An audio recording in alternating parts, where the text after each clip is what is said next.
I almost threw the envelope away with the junk mail. It was buried beneath a pizza flyer and 2 credit card offers, and I nearly missed it completely. But something made me stop. The handwriting on the front looked familiar. Too familiar. My hands started shaking before my brain even caught up with what I was seeing. I recognized those careful, looping letters immediately. They belonged to my mother, who had been dead for 21 years. The date on the postage stamp confirmed it. This letter had been mailed over 2 decades ago, but the envelope had already been opened. I stood in my kitchen doorway, heart hammering, staring at the paper in my hands. My stepfather Richard had always told me my mother left nothing behind. He said she died suddenly, with no time to make arrangements, no time to say proper goodbyes. I had spent 21 years believing every word of that. I sat down slowly and unfolded the letter. The paper was yellowed and soft at the edges. My eyes went straight to the first line. If you're reading this, it means Richard finally ran out of time to hide the truth. My name is Amber Ford. I am 39 years old, and I grew up in Richmond, Virginia. What you are about to read is the story of how one hidden letter cracked open 20 years of lies and gave me back everything that was taken from me. If you are new here, please subscribe to this channel. You will not want to miss what comes next. My hands would not stop shaking as I read the rest of the letter. My mother's words were careful and clear, written with the kind of focus someone uses when they know time is running short. She explained that Richard was never supposed to have control over her estate. Not any part of it. She had made arrangements, separate, protected arrangements, specifically for me. Richard had always said she died broke. He said medical bills wiped out everything. He said there was nothing left, not even enough to cover the funeral properly, and that he had paid for it himself out of love. I had believed him because I was 18 years old, grieving, and desperate to trust the only adult left in my life. But my mother's letter told a very different story. She wrote that she had worked with someone she trusted completely, someone outside of our immediate family, someone Richard could not pressure or control. She called this person a witness and a guardian of the truth. Then I reached the final line at the bottom of the page, written in slightly different ink, like it had been added later, perhaps in a hurry. Trust Eleanor. She knows everything. I stared at that name for a long time. I had no idea who Eleanor was. I read the letter 4 more times before I set it down on the kitchen table. My coffee went cold. The afternoon light shifted across the floor. I sat there going through every memory I had of my mother, of our house, of the years before she got sick, searching for something I might have overlooked. And then it came to me. There had been a woman. I could not have been older than 9 or 10 when she used to visit our house.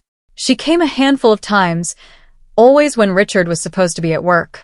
She had kind eyes and a soft voice, and she always brought oranges wrapped in a paper bag, like it was the most natural thing in the world. I remembered one visit going very wrong. Richard had come home early. There was shouting, the kind that made me press myself flat against the hallway wall and hold my breath. He had screamed at the woman to get out and never come back. I never saw her again after that day, and my mother never explained what had happened. I had filed it away as one of those confusing childhood moments that never gets a proper answer. But now I desperately needed one. I turned back to the letter and searched carefully for a last name. It was there, near the top, written so small I had almost missed it entirely. Eleanor Whitaker. I spent an hour searching online before I found her. Eleanor Whitaker, retired legal clerk, living in a small town in Georgia.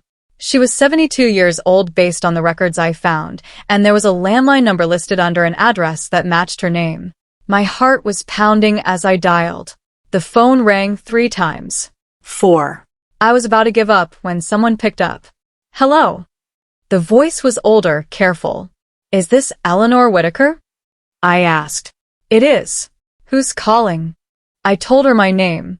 The silence that followed was not the silence of someone trying to remember. It was the silence of someone who had been waiting, holding their breath for a very long time, unsure whether the exhale would ever finally come.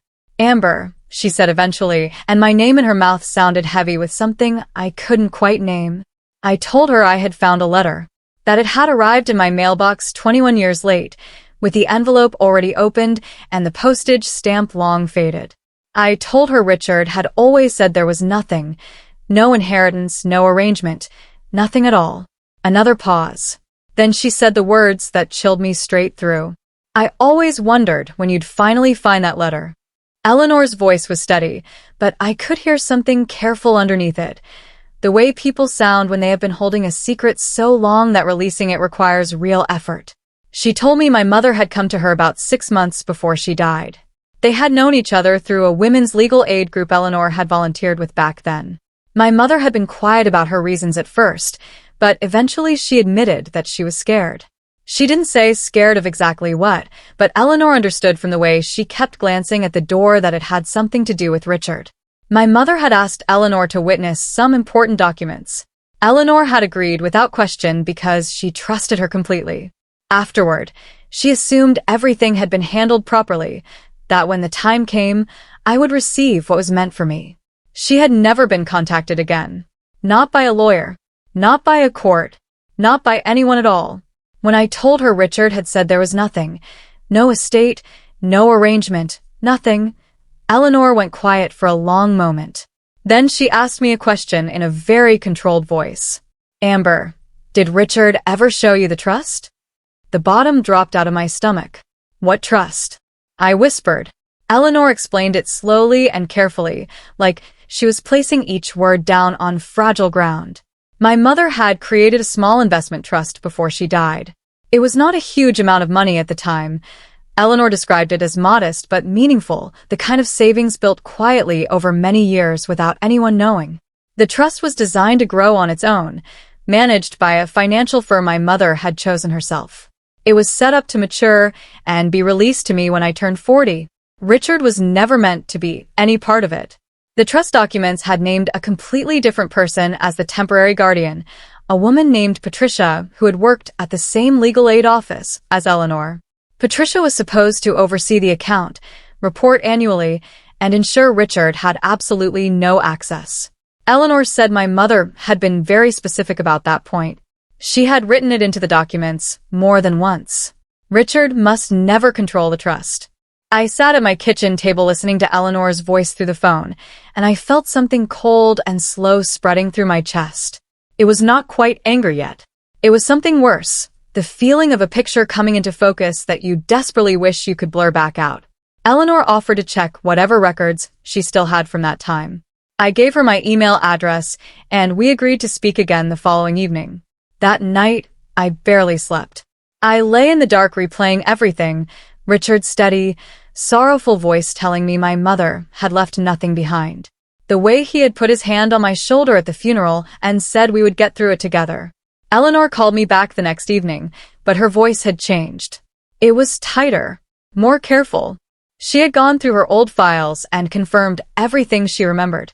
The trust had been properly created and properly documented. Her copies matched what she recalled. But when she reached out to a contact at the financial firm my mother had used, she received a strange response. The account she was asking about had been closed years ago. Not recently. Not after I turned 40. Years ago, when I would have been in my mid-20s, far too young for the funds to have matured. Someone had legally accessed the trust and liquidated the assets well before the release date. Eleanor read me the name on the closure authorization quietly. There was only one person it could have been. I drove to Richard's house on a Thursday afternoon. I had not been there in almost 3 years. The house looked the same neat front lawn, the same dark green shutters, the same carefully trimmed hedges that Richard had always kept as a point of pride. Standing at the front door, I almost turned around twice. I knocked. He answered looking older than I remembered. His hair had gone fully gray, and there were new lines around his eyes. For a moment, he just stared at me, as if calculating something behind his expression. Amber, he said. What a surprise. I did not waste time on small talk. I told him I had received a letter, that it had my mother's handwriting on it, that it had arrived recently, even though it was mailed over 20 years ago. The color left his face so quickly that I actually watched it drain away. He tried to recover. He smiled in a way that didn't reach his eyes and said my mother had been confused near the end, that grief did strange things to people, that the letter probably didn't mean what I thought it meant. Then I said Eleanor Whitaker's name. His smile disappeared completely. "I think you should leave," he said. And he closed the door in my face. I sat in my car outside Richard's house for a long time after the door closed. I kept going back over his reaction.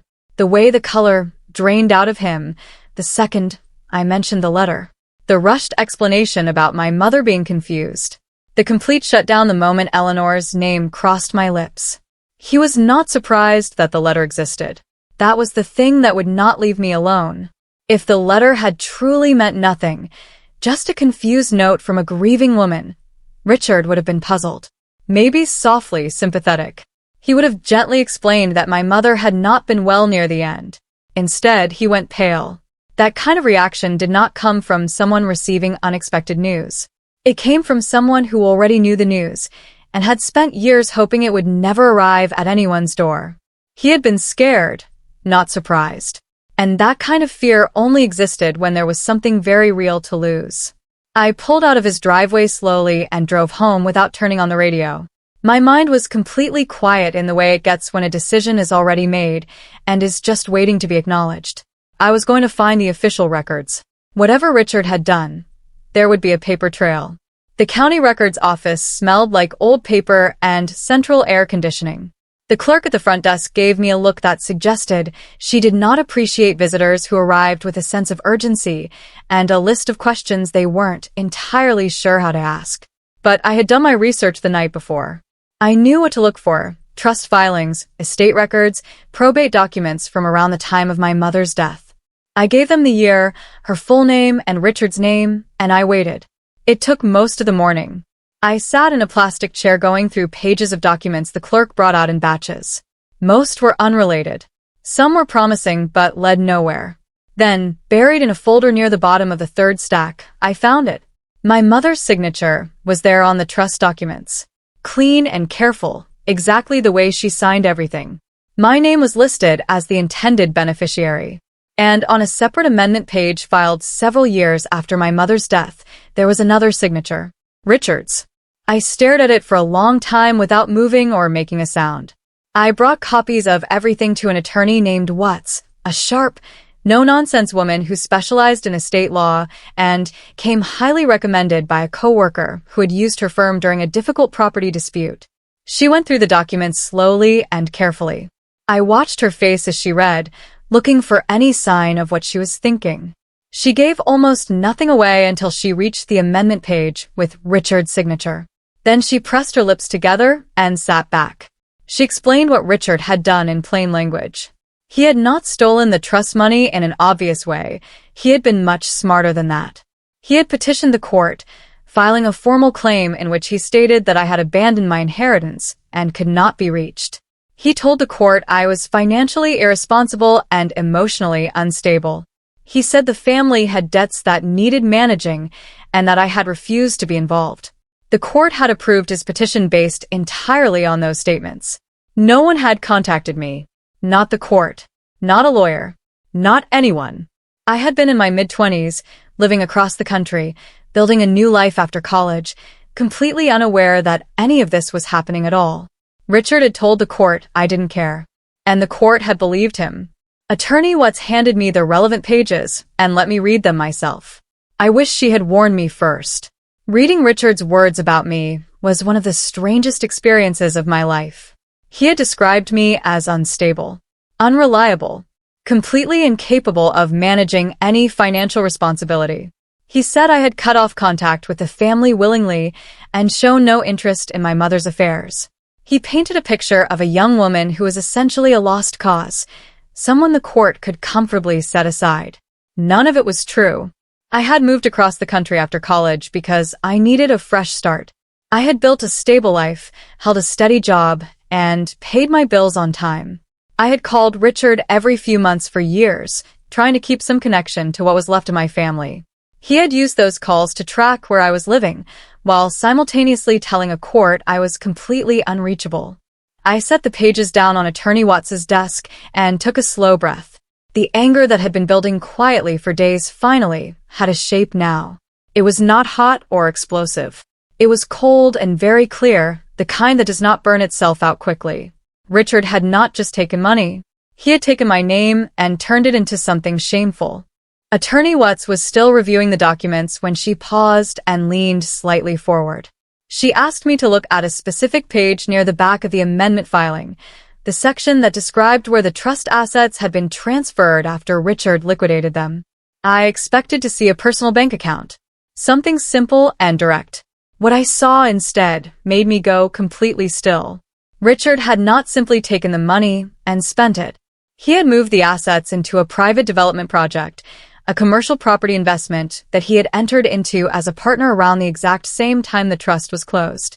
The project had a registration number, a business name, a list of investors. Attorney Watts looked at me carefully before she spoke. She said the timing was not a coincidence. The liquidation of the trust and the launch of the development project had happened within weeks of each other. Richard had used my inheritance as startup capital. He had taken the money my mother worked and saved and carefully protected, the money she had struggled to leave me across 20 years and from beyond the grave, and used it to build his own future. I sat in that chair and let that fully land. He had not just stolen from me. He had built his entire life on what he took. I spent the next several weeks doing nothing but research. I combed through property records, business filings, and financial disclosures available through public databases. I tracked the development project listed in Richard's amendment filing and followed its history forward through the years. What I found was not modest. The commercial property investment had done extremely well. What started as a small partnership between a handful of investors had grown steadily over 2 decades. The original project expanded. New properties were added. Profits were reinvested. The company had become a legitimate and successful real estate operation with assets worth significantly more than anything my mother could have imagined when she set aside her savings. My mother had saved quietly and carefully for many years. She had wanted to leave me something meaningful, something that would grow over time and be waiting when I was ready for it. And it had grown.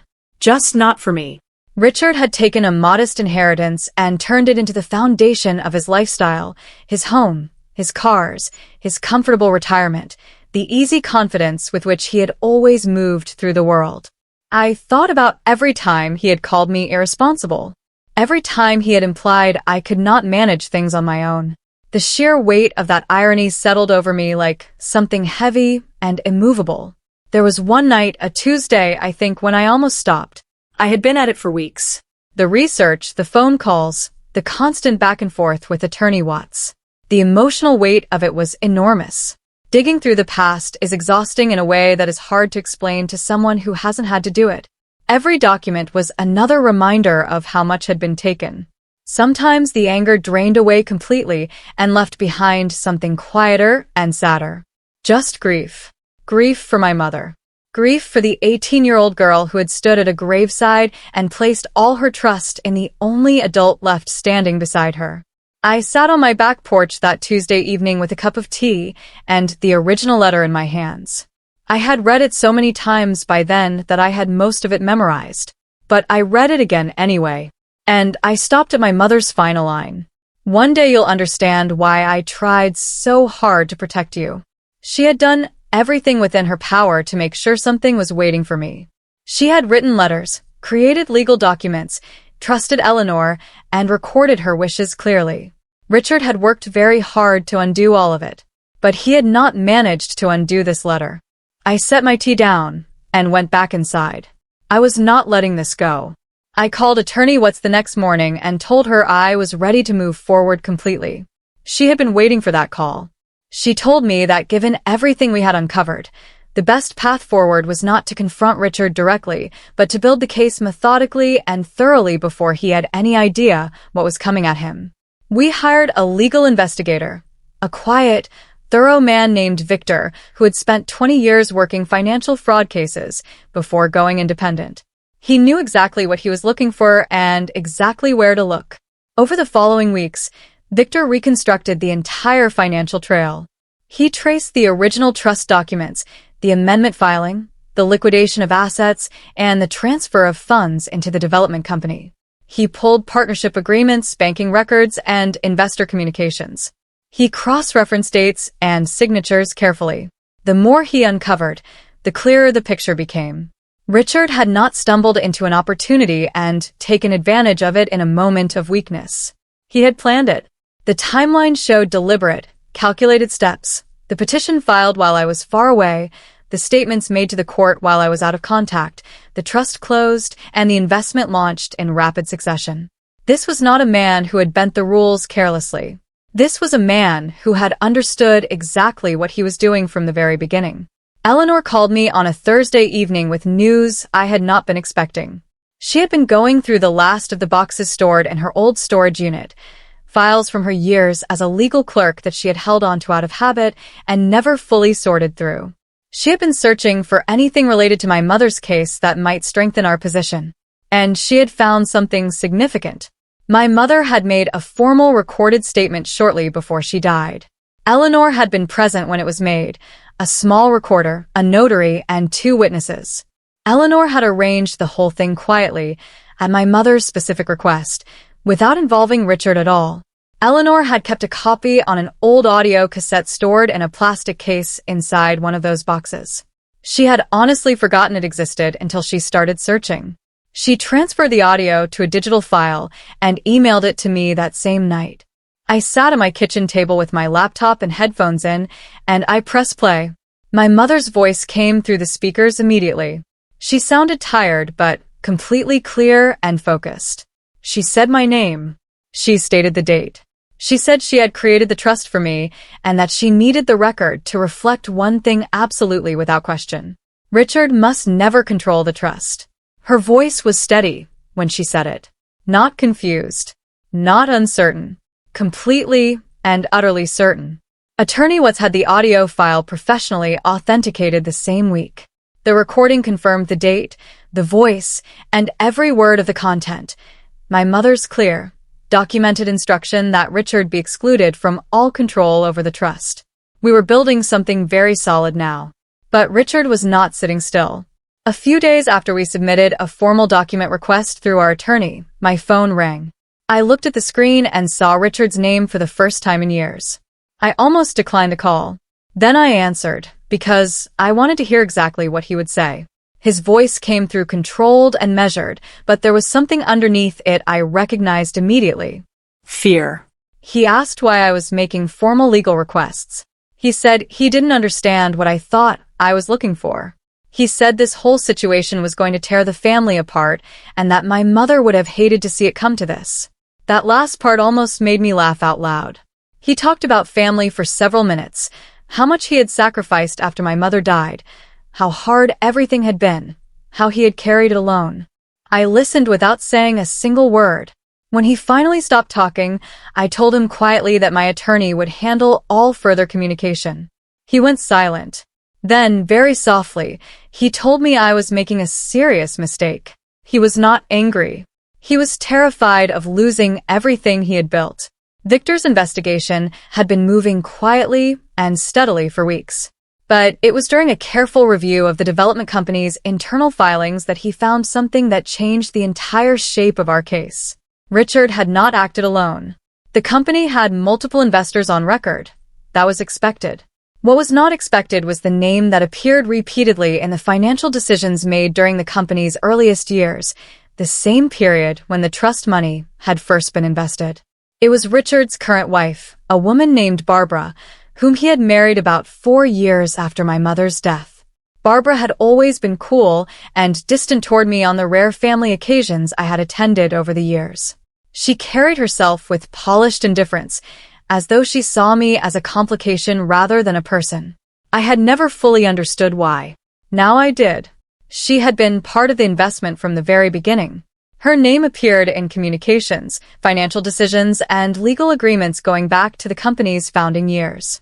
She had not simply benefited from the money that was taken from me. She had actively helped manage it. Together, Richard and Barbara had built their shared life, their home, their comfort, their carefully presented existence, on the foundation of what my mother had left for me. Attorney Watts filed the civil claim on a Monday morning. It was a formal legal demand for a full accounting of the trust assets and all profits generated from them across the 2 decades since Richard had liquidated the account. The claim also named Barbara as a correspondent based on her clearly documented involvement in the investment decisions. The filing got attention quickly. Attorney Watts had expected some response, given the financial figures involved, but it came faster than anticipated. The trust had been modest when my mother first created it. But 20 years of investment growth in a successful commercial property partnership had turned that modest amount into something that required serious legal reckoning.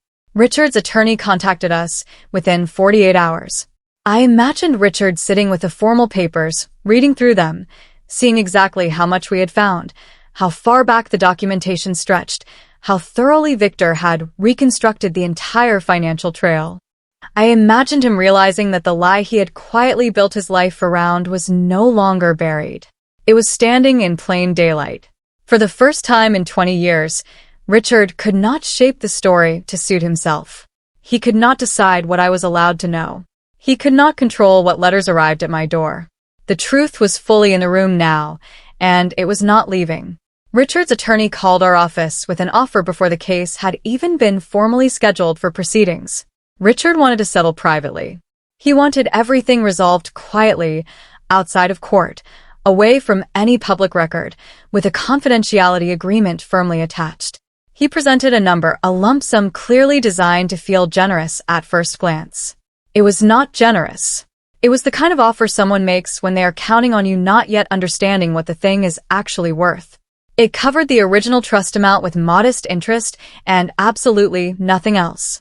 It ignored 20 years of investment growth. It ignored Barbara's documented involvement. It ignored the recorded statement, Eleanor's testimony, and every piece of evidence Victor had carefully uncovered. It assumed I was still the 18-year-old girl who stood at a graveside with no one standing beside her. Attorney Watts and I sat across from each other in her office after the call. She gave me a straight, level look. "He still thinks you don't know the full picture," she said. I nodded slowly. That offer told me everything I needed to understand about how Richard still saw me. Naive, isolated, manageable with the right number, and enough calm reassurance. He had not changed at all. He was still operating on the assumption that I could be quietly handled. He was completely wrong. The discovery process was thorough and relentless. Once the civil claim was formally underway, both sides were required to exchange documents. Richard's legal team had no choice but to hand over records they had spent years keeping well out of sight. Victor and Attorney Watts went through everything with great care. What they found was not subtle. There were emails, internal communications from the development company's earliest years, in which Richard referenced the source of his initial investment contribution. He was not explicit, but the timing and the amounts matched exactly with the trust liquidation. There were financial transfer records showing the clear movement of funds from the closed trust account directly into the company's founding capital. Most damaging of all were the sworn statements Richard had submitted to the court years earlier, the ones describing me as unstable, unreliable, and completely unreachable. Those statements had been made under oath, and they directly contradicted phone records showing regular contact between Richard and me during that exact same period. He had told the court I was unreachable. He had been calling me on my birthdays. Attorney Watts laid the contradicting records side by side and let me look at them quietly. "This," she said, "is perjury." The lie that had protected Richard for 20 years was not just collapsing on its own. It was being dismantled, piece by careful piece, in full daylight. The mediation session was held in a quiet conference room on the 14th floor of a downtown building. Richard arrived with his attorney and Barbara at his side. He looked older than the last time I had seen him, grayer, more rigid in his movements. He did not look at me once when he sat down at the table. Attorney Watts presented our case in a careful, methodical order. She started with the original trust documents, my mother's signature, my name as the named beneficiary, the explicit exclusion of Richard from any oversight role. Then she moved to Eleanor's formally recorded and notarized testimony. Then came the audio file, my mother's voice, clear and steady and certain, speaking directly into the record. Richard must never control the trust. Then Victor's complete financial reconstruction, the full timeline, the transfer of funds, Barbara's documented involvement from the beginning, and finally, The perjured sworn statements Richard had submitted to the court, placed directly alongside the phone records that proved they were deliberate lies. Richard's attorney said very little throughout any of it. Barbara stared at the surface of the table. Richard sat with his hands flat in front of him, not moving, not speaking. He had arrived expecting to negotiate. He had arrived expecting to manage the room the way he always had. But there was nothing left to manage. He was not defending himself anymore. He was simply waiting to understand how much it was going to cost him. The settlement was reached before the end of mediation. Richard and Barbara agreed to return the original trust assets in full, adjusted for the growth they would have generated had the trust been left intact and allowed to mature exactly as my mother intended. They also agreed to pay a substantial portion of the profits the development company had generated over the years, profits built, at least in part, on the foundation of what had been taken from me. Attorney Watts had done the calculations carefully and argued firmly for every dollar. The total amount was far more than my mother had ever imagined leaving behind. Her modest, carefully saved investment had grown into something much larger over 20 years, and the settlement fully reflected that reality. Richard did not get to keep the benefit of what he had done simply because enough time had passed. But the financial settlement was not the part that stayed with me most. As a condition of the agreement, Richard was required to relinquish his entire stake in the development company. The role he had built using my inheritance, the partnership, the income, the identity that came with it, was terminated completely.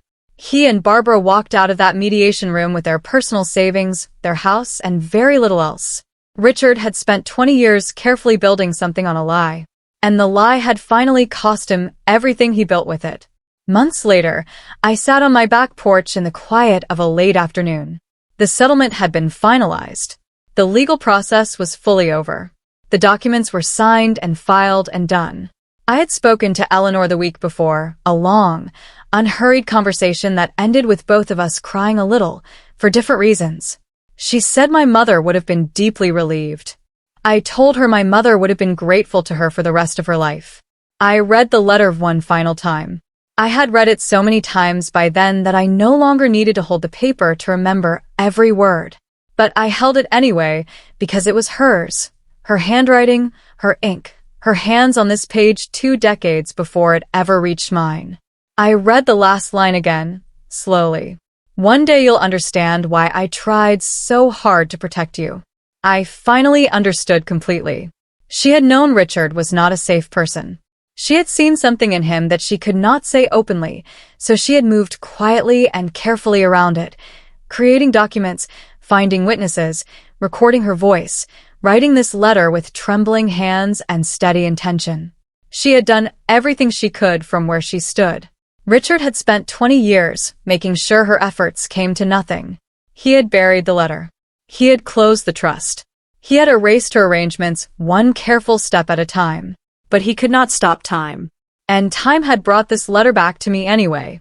Everything he built on that lie came crashing down. And I was finally free. If this story moved you, please subscribe and share, because sometimes the truth arrives 20 years late, but it always arrives.